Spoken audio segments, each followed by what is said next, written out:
देश का उभरता हुआ Hindi satellite channel public live है। अभी मैं मोतिहारी जिला के चिरैया ब्लॉक के अंतर्गत हराज घाट स्कूल में आ चुका हूं। दरअसल मैं आपको बता दूं कि उच्चतर माध्यमिक विद्यालय है ये, और मेरे पीछे की भवन अगर देखेंगे तो ये उच्चतर माध्यमिक विद्यालय है और इसकी हालत ज़रा देखिए कि कितना जर्जर हुआ पड़ा है। और यहाँ तक कि इस स्कूल में बच्चों को बैठने के लिए बेंच भी नहीं है, व्यवस्था की बिल्कुल धज्जिया यहाँ पे उड़ाया जा रहा है। यहाँ पे हमने एचएम से बात करने की भी कोशिश की, लेकिन एचएम भी यहाँ के पल्ला झाड़ते हुए नज़र आए।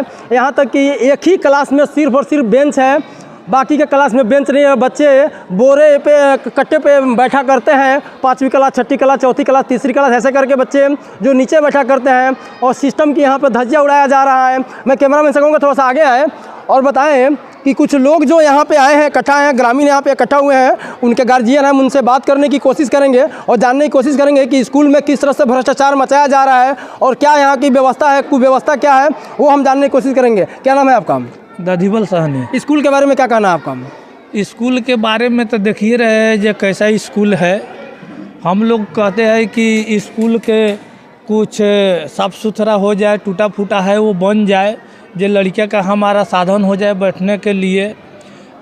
एक गलती है कि 850 रुपया एडमिशन चार्ज मास्टर साहब लेते हैं। तो पर्ची तो उन्होंने दिया होगा ना? नहीं दिया है, पर्ची नहीं दिए, पर्चे नहीं दिया है। एडमिशन में भी घोटाला यहाँ पे हो रहा है, स्लिप किसी को नहीं दिया जाता। सुशासन की सरकार है और भ्रष्टाचार यहाँ पे चरम सीमा पे होता है। आपको एक और जानकारी दे दूँ कि पूरे भारत में, केवल बिहार में नहीं, पूरे भारत में सबसे ज़्यादा अगर बजट अगर निकाला जाता है तो वो शिक्षा पे और स्वास्थ्य पे, लेकिन सबसे घटिया अगर सर्विस अगर है, सेवा है, तो वो शिक्षा का है और स्वास्थ्य का है।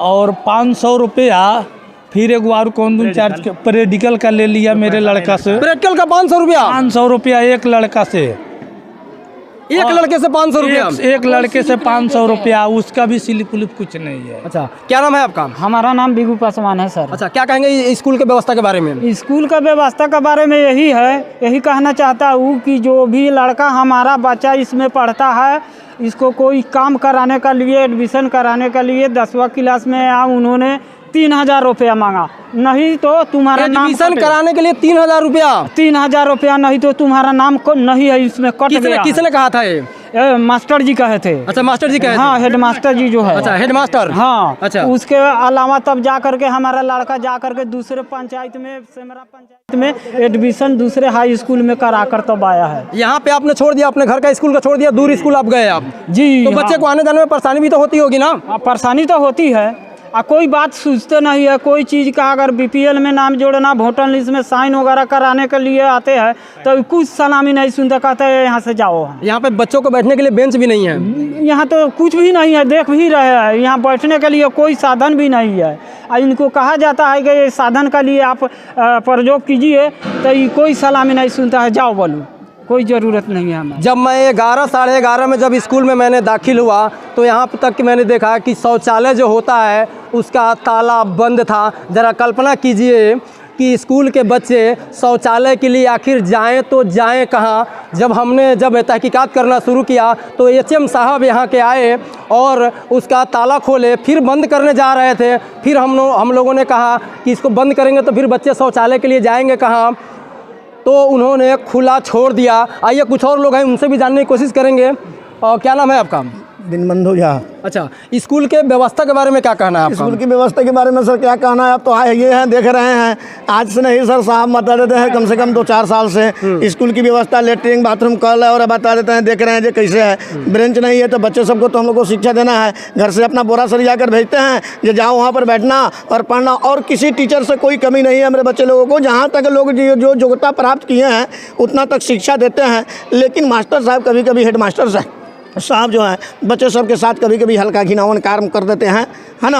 अब मान लेते हैं जैसे हमारे बच्चे कभी आया, बोले सर मेरा ये लगान नहीं मिला है या कहा हो गया, तो उन्होंने बता दिया 4-5 बच्चे उसके साथ हल्ला करता है, कहते हैं आप अपने बच्चे को डांटिए नहीं तो हम आपके ऊपर FIR करवा देंगे। अच्छा, FIR दर्ज करवा देंगे? ये बोले एचएम साहब बोलते हैं? जी, एचएम साहब बोलते हैं। तो ये तो गुंडागर्दी हो गया ना? मेरा बात सुनिए, वो गुंडागर्दी हो कुछ हो, मैंने वो संस्कार की नहीं हूँ। मैंने उनको बोले साहब अगर मेरे बच्चा अगर आपके साथ कोई तमीज़ी किया है वो अपने अगर एथी से, तो गुरु का काम है जो बच्चे को गलती को माफ़ करना, और नहीं तो उसको गार्जियन को कहें अपने बच्चे को डांटेंगे ताकि तू गुरु के साथ बदतमीजी क्यों करता है।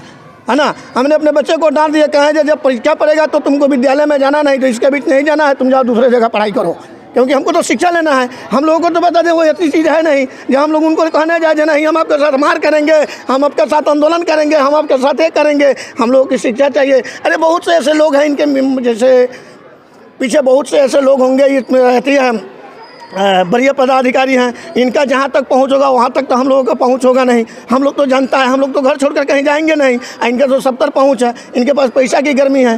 क्यों? क्योंकि स्कूल के खिचड़ी का ही पैसा, स्कूल के ही हमारे बच्चे का ही पैसा लेकर के सबको धमकाएंगे। आपको एक और जानकारी दे दूं कि ये सभी लोग टैक्स भरते हैं। टैक्स 2 प्रकार के होते हैं, एक डायरेक्ट है, एक इनडायरेक्ट है। ये जो खरीदे हैं टैक्स भरते हैं, उसी टैक्स के पैसे से HM साहब का सैलरी जाता है। एक और जानकारी दे दूं कि HM साहब या इसमें के जो शिक्षक होंगे उनके बच्चे इस सरकारी स्कूल में नहीं पढ़ेंगे, वो किसी मॉडर्न स्कूल में पढ़ेंगे, क्योंकि उन्हें दूसरे का भविष्य खराब करना है और अपना भविष्य बनाना है। अपना भविष्य इसलिए बनाना है कि वो जो सैलरी जो लेते हैं उन्हें अपना पैकेट गर्म करना है और अपना भविष्य बनाना है। और ये भी बात कहते हैं हमारे गाँव के लोगों को, है ना, जो हमारे साथ ये बता देते हैं इतना मांग रहा है रंगदारी, ये मांग रहा है रंगदारी। कोई इनके साथ कुछ बात नहीं करता है।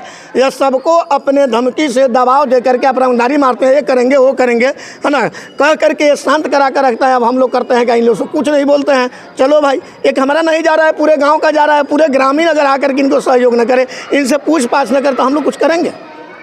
अभी बच्चे से बोल रहा था जमात साहब प्रैक्टिकल में कितना रुपया 500 रुपया ले रहे हैं। हमने चलो भाई, गुरु का कार के लिए अगर 200-400 रुपया अगर तुमसे ले लिया तो कोई यकीन नहीं कि ये तो रिश्वत हुआ नहीं सर। ये रिश्वत तो हम ना कहेंगे, रिश्वत हम ना कहेंगे, हमारे मुंह से ये बात नहीं निकलेगा। अच्छा, हाँ, इसलिए जो देखिए, लेकिन हम तो रिश्वत मानेंगे इसे। आप इसको रिश्वत मानिए, लेकिन हम जो रिश्वत इनको ना माने। और यह बच्चा कि जिस गरीब के पास अगर न हो उसका काम अगर कर रहे हैं इस पैसा से तो अच्छा है, और नहीं तो लेकर अगर रख लेते हैं तो रिश्वत है।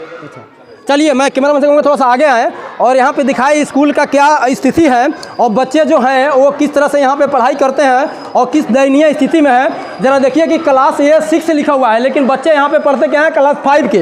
यहाँ पे देखिए, ज़रा दरवाजे को दिखाइए, दरवाज़ा ये जर्जर है पूरी तरह से। और यहाँ पे देखिए कि ये बच्चे जो है सारे ये 5वीं क्लास के बच्चे हैं और ये ज़मीन पर बैठे हुए हैं। व्यवस्था के नाम पे किस तरह से धज्जियां उड़ाया जा रहा है, पैसे का किस तरह से लूट खसोट मचा हुआ है। मैं आगे भी लेके चलूँगा और आगे भी क्लास में आपको दिखाऊंगा कि यहाँ पे देखिए कि ये जो क्लास 7 लिखा हुआ है इसमें क्लास 6 के बच्चे यहाँ पे पढ़ाई करते हैं और इनका हालत ज़रा देखिए कि ये दरवाज़ा ही नहीं है। ज़रा एक ही दरवाज़ा है इसमें। ज़रा कल्पना कीजिए कि शिक्षा व्यवस्था को किस तरह से धज्जियां उड़ाया जा रहा है। ये दरवाज़ा ही नहीं है इसमें। ज़रा कल्पना कीजिए इसमें कि स्कूल का कितना जर्जर स्थिति है। ये बच्चे जो हैं देखिए किस तरह से ज़मीन पे बैठे हुए हैं। ज़रा कल्पना कीजिए, ठंड का मौसम है, अगर किसी को अगर लकवा मार जाए, किसी को पैरालाइज हो जाए ठंड की वजह से, तो आखिर इसका जिम्मेदार कौन होगा? इसका जिम्मेदार मेरे हिसाब से वरीय पदाधिकारी होना चाहिए स्कूल का। और यहाँ पे देखिए कि उच्चतर माध्यमिक विद्यालय है और इस विद्यालय के कैंपस में मैं खड़ा हूँ और यहाँ पे तमाम सारे लोग यहाँ पे आए हुए हैं अपनी अपनी फरियाद लेकर। इनके बच्चे यहाँ पे कहीं ना कहीं पढ़ाई करते हैं और इसका हालत देखिए कि जर्जर हो चुका है। यानी जब ये बना था तभी पेंट हुआ था, उसके बाद में कभी पेंट हुआ ही नहीं। यहाँ तक कि विंडो जो होता है उसका कांच यहाँ पे टूटा हुआ है, लेकिन इसका कोई जिम्मेदार नहीं है। मिड डे मील के बारे में मैं आपको बताऊँगा और आपको आगे दिखाऊँगा कि मिड डे मील यहाँ पर किस तरह से बनते हैं और बच्चे को भविष्य के साथ किस तरह से खिलवाड़ किया जाता है।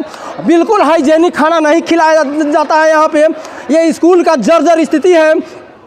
हराज घाट ये स्कूल है और यहाँ पे देखिए कि ये यहाँ पे मिड डे मील का राशन बन रहा है, यहाँ पे खाना बन रहा है और इस घर का इसका ज़रा हालत देखिए कि काला काला पड़ा हुआ है।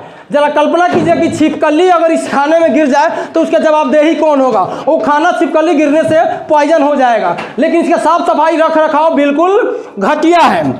और आगे भी मैं लेके चलूँगा आपको और दिखाऊँगा यहाँ पे कि ये मेन दरवाज़ा है, स्कूल का मेन दरवाज़ा है। यहाँ पे देखिए और इसकी हालत ज़रा देख लीजिए आप। मिट्टी मिट्टी यहाँ पे हुआ पड़ा है। ज़रा कल्पना कीजिए कि बरसात के मौसम में बच्चों के पैर में अगर कंकड़ चुभ जाए, शीशा चुभ जाए या पानी भरा हुआ है, अगर सांप काट ले तो आखिर उसका जिम्मेदार कौन होगा? और यहाँ पे देखिए कि तमाम सारे गांव के लोग यहाँ पे इकट्ठा हुए हैं ताकि इस व्यवस्था को सुधारा जा सके। यहाँ पे हैंडपम्प ज़रूर है लेकिन ये चलता नहीं है, ये बिल्कुल चलता नहीं है। मैं चला के आपको दिखाऊंगा, ये बिल्कुल चलता नहीं है। बिल्कुल जर्जर पड़ा है। जरा कल्पना कीजिए कि बच्चे पानी आखिर पिएंगे तो पिएंगे कैसे।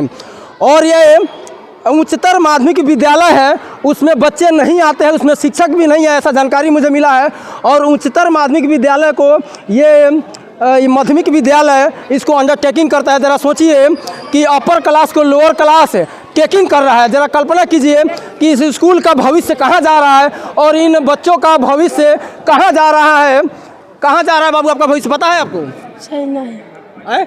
नहीं सर। पढ़ाई करते हैं आप? जी सर। कौन से क्लास में पढ़ाई करते हैं? 5 क्लास में करते हैं। जी सर। अच्छा, अभी स्कूल में आए हैं आप? जी सर। मिड डे मील का राशन मिलता है आपको? जाने सर जी। नहीं मिलता है। नहीं। जरा देखिए कि ये बच्चे इनको मिड डे मील का राशन नहीं मिलता है और वो पैसा एचएम के कहीं ना कहीं पॉकेट में जाता है। इतना भ्रष्टाचार मचा हुआ है इस स्कूल में। महीना में कहियो एको पाई ना मिले, खाता में एको पाई ना। यूनिफॉर्म के लिए, कपड़े के लिए पैसे नहीं मिलते हैं नहीं आपको? सर, एको रुपया ना सर जी। कौन सी नाम है बाबू? नितेश कुमार। कौन से क्लास में पढ़ते हैं? 5। अभी स्कूल में आए हैं? जी। अच्छा, मिड डे मील का खाना मिलता है आपको? नहीं। नहीं मिलता है। नहीं। यूनिफॉर्म के कपड़े मिलते हैं आपको? नहीं। नहीं मिलता है। नहीं। पोषाहार बिल्कुल नहीं मिलता आपको? नहीं। जरा कल्पना कीजिए कि इन बच्चों के भविष्य के साथ किस तरह से खिलवाड़ किया जा रहा है। रणवीर कुमार और आप देख रहे हैं देश का उभर